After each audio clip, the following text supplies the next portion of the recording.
Hello and welcome to the Salty Scout Food and Travel Podcast. I'm Jane and I live, travel and cook aboard a 45-foot sailboat named Scout with my husband James. I'm looking forward to sharing the delicious food and drink experiences that make each sailing destination unique. Since setting sail from the US East Coast in 2022, I've been on a culinary adventure with a loose plan and a passion to explore and taste my way through the world's local cuisines. Whether you're an avid adventurer, fellow sailor, armchair traveller or food enthusiast, join me on this journey as I discover local foods, drinks, recipes, cooking techniques and restaurants as diverse as the places we visit. Hello and welcome to my fourth episode of Salty Scout, and today Scout is anchored next to a marina called Shelter Bay Marina here in Panama. And as I ramp up for the holiday season, one of the things that I do every year is I make a Christmas cake. My Salty Scout podcast is usually about food related to the places we visit while on Scout. However, this time I will talk about Christmas cakes. Once a year, we reconnect with our family back in the UK, and this time it will be during the holiday season. This is going to be my third year of living on board Scout ahead of the holiday season, and it's also where baking is very much an important part of the festivities. And one of the baking traditions I like to partake in on Scout is that British tradition of a decorated fruitcake called the Christmas cake. But baking a fruitcake on a boat does have its challenges, not just because of the limited space on board, obviously, but also the amount of power needed for an electric oven, which we have, to bake a large-ish fruitcake for 3 or so hours. So given this, I do generally wait until we have a particularly sunny day so that the solar panels are able to top up the batteries ahead of and during the bake time. The fruit cake part of the cake is usually baked about 4 to 6 weeks before Christmas, so around mid-November for me anyway. That then gives the flavours within the cake a chance to develop, as well as a weekly feeding of brandy or rum. It's typically a round or rectangular fruit cake that has been covered in a flat layer of marzipan and then decorated with white icing, either royal icing or fondant icing. By the way, I should add, if you don't like dried fruit, then this cake is probably not for you. One of the reasons I really love making the Christmas cake, though, is that it kind of builds on the anticipation of the holiday season, the Christmas season. And one other thing I really like to do while I'm baking the cake or feeding the cake with brandy or decorating the cake at the final stage is, I play a bit of Mariah Carey or some Christmas carols just to get me in the festive mood. So it's a really big sensory experience, not just the sounds with the Christmas music, but also the smells as well. One thing I love to smell is the aromas of the spices that you put into the Christmas cake, such as cloves, cinnamon, and allspice. They really add to the whole experience. I love it.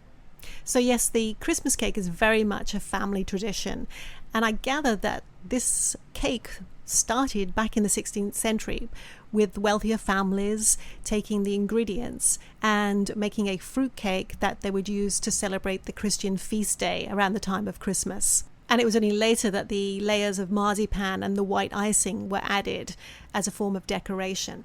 Many of my friends and family members have memories of their Christmas cake experiences at Christmas with the various adaptations they would make to the recipe or the slightly different ways in which they would decorate the icing. First, I'd like to introduce my very dear friend Laura, who talks about her Christmas cake traditions and the special connection that this cake creates within her family.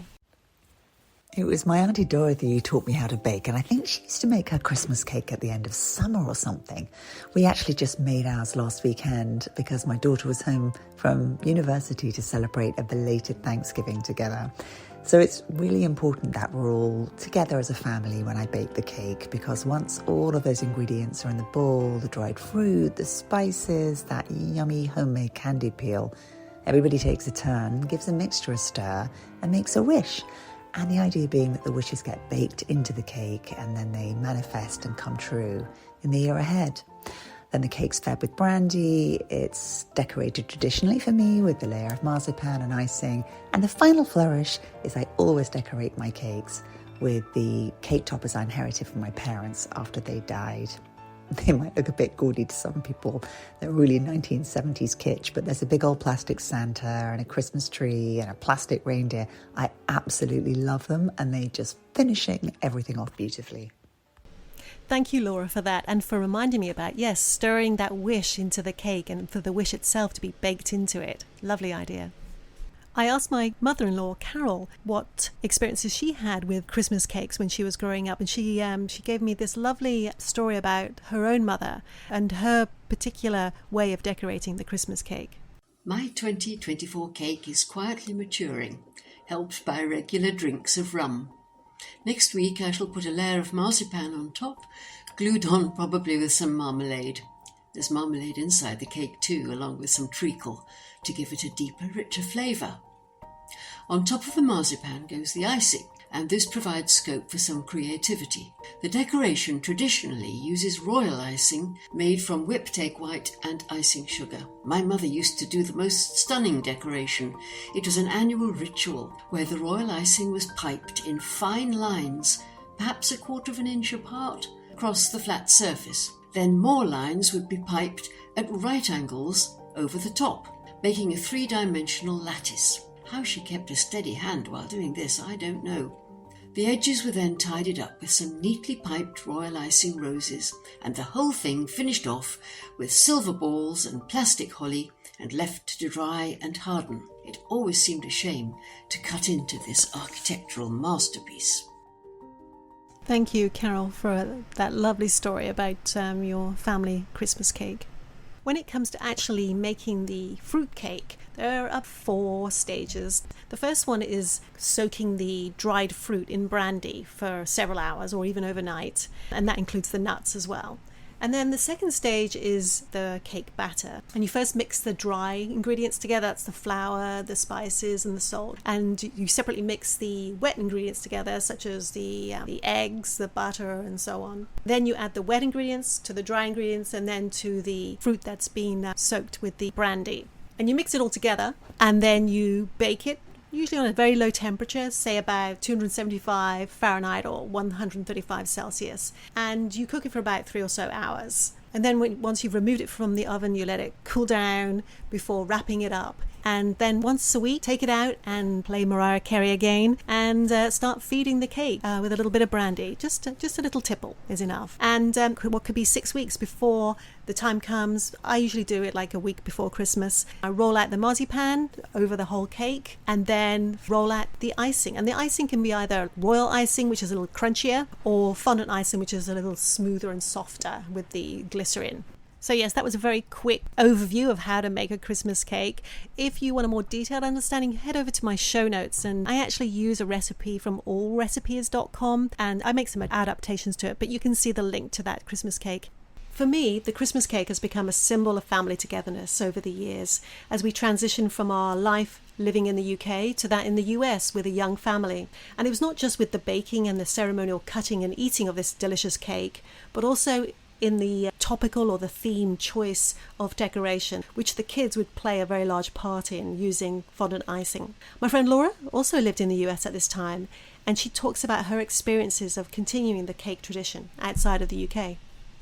I love everything about cake. I love making cakes. I love eating cakes. I really love the ritual surrounding cake. But what I really love are seasonal baked goods. And I'd say Christmas cake is probably up there, at least in my top 5, probably top 3 seasonal treats. So living all those years in America, most of my adult life, in fact, it was frustrating not being able to find or buy Christmas cake in the shops, or even being able to find the ingredients I needed to make the Christmas cake. And I'm talking specifically about things like candy peel. And it was in fact you, Jane, that told me, you know what, you can make your own. And that was a revelation, because you were right. It is in fact quite easy to do, and it tastes so much better than store-bought. So so I started making Christmas cakes about 2007, and I've done that every year since, and now it's become a firm family tradition. So yes, I do share Laura's experience there of living in the US and making Christmas cakes, maybe also access to some of these ingredients like the candied peel and so on. Like I said, I really do like to do these themed Christmas cakes, and so over the years, if I think back, the first ones I did was of a penguin Christmas cake when the kids were very young. And then since we moved to the US, we had a Santa Minecraft skin cake theme that was very popular. One year actually I did royal icing, so very traditional, where it's more crunchy and you can do those little traditional peaks with the icing. And then when the kids were in high school, I think we had the school logo on the cake one year, a life ring as we were building up to our scout years. And 2020, I remember that one well. We had Santa was wearing a mask that year. You get the general idea. And this will be the third Christmas cake, I think, that we've baked while being on Scout. I think the first one was actually when we were sailing down the East Coast of the United States. So October of 2022, we were in Annapolis. Scout was actually a showboat. I baked the cake there. Decoration of that fruitcake was in the Bahamas, and we had a Bahamian theme. That was really lovely. We were in Hopetown in the Bahamas at that point. 2023, yes, I baked the cake. Gosh, yes, we baked the cake in Guyana. That was exciting. We decorated the cake with a pirate theme with the skull and crossbones when we were in St. Lucia. And then, yes, of course, this year, 2024, I baked the cake in Bocas del Toro, and now I'm busy feeding it. So I'm really glad that I've been able to continue our family Christmas tradition of baking and feeding and decorating the Christmas cake here on Scout, because it just goes to show that you don't have to make sacrifices and compromises to your life just because you're living on a boat. As I record this final bit of audio, we're still in Panama, but we're about to fly back to the UK with the well-fed fruitcake in our luggage, and we'll be staying in London with the family where we'll decorate the cake. We'll probably give it a London theme this year, so please do head over to my Salty Scout Instagram account to check out the final result, as well as photos of previous Christmas cakes over the years. Thank you so much for coming on board Scout today and listen to me talk about Christmas cakes. In another podcast, another episode, I will talk about the food and drinks that we've experienced here in Panama as we've been sailing around the various different areas. And I'd like to take this opportunity to wish you all a very Merry Christmas or Happy Holidays wherever you are in the world. Take care. Bye-bye.